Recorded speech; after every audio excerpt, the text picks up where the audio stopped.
It's crazy how sometimes the tiniest things can crack a case wide open, you know? Yeah. Like, just imagine a quick glance at Google Street View, and boom, the whole thing unravels. Right. It's wild. And that's actually exactly what we're diving into today, a missing person case over in Spain, where a worried relative and that Google Street View I just mentioned, yeah, that led to a pretty chilling discovery. It's incredible, actually, how a tool we mostly use for, like, finding our way around, directions, can end up being a key piece of evidence in an investigation. Yeah, it's almost poetic. It really highlights how closely connected the digital and physical worlds are now. So before we get too deep, how about we set the scene a little? We've got this 33-year-old Cuban man.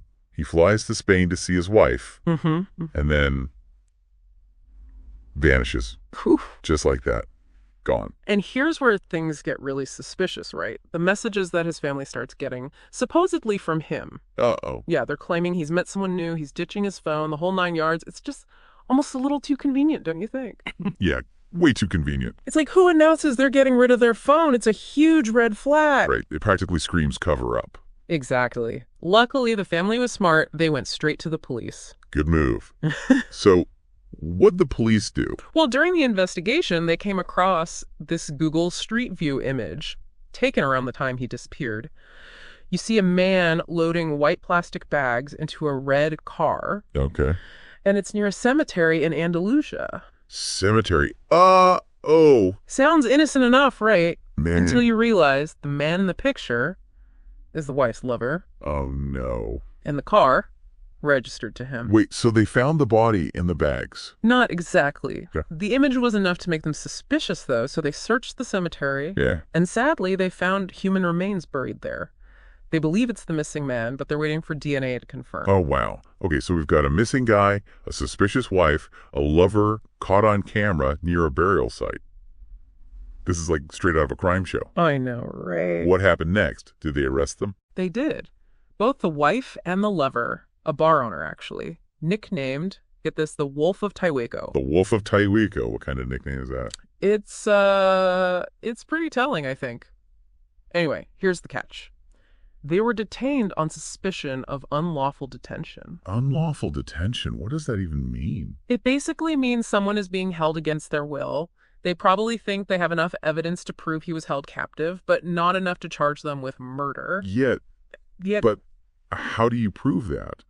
Besides, the whole body in a cemetery thing. well, that's where the additional evidence they found comes in. While they were searching the couple's homes and cars, And this is where it gets really interesting, because think about it. We leave digital traces everywhere. Mm-hmm. Deleted texts, emails, location data, it's all still out there. Wait, deleted text can be recovered? How? Deleted data isn't really gone, With the right tools, investigators can often find remnants of messages, even if someone tried to erase them.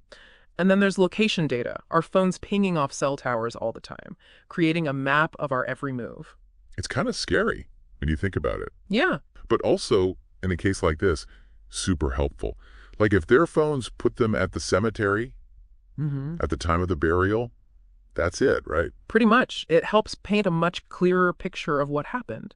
And then you can't forget about physical evidence, too. Maybe they find the victim's belongings or traces of blood, maybe even the weapon. So even if they deny, those digital footprints and any physical evidence they missed, that could be enough to get those murder charges. Exactly. It's like a puzzle. You keep finding pieces, digital or physical, and you get closer to the truth. This whole case is crazy. Makes you wonder what else is hiding out there on the internet just waiting to be found. Is it even possible to disappear these days? It's a good question. This case definitely shows that in this digital age we live in, our digital footprints can tell a story just as powerful as any physical evidence. Right. It's a reminder that everything we do, online and offline, it leaves a mark. And those marks, they can be uncovered. And that is some food for thought. So if you're out there thinking about, committing the perfect crime, Maybe think again. maybe think again. Oh, Because your phone, it's watching you. it knows. It knows. Yeah. All right, that wraps up another deep dive, folks. Thanks for listening. And remember, stay curious. And stay safe. And delete your browser history. After you've liked and subscribed, of course. See you next time. Bye.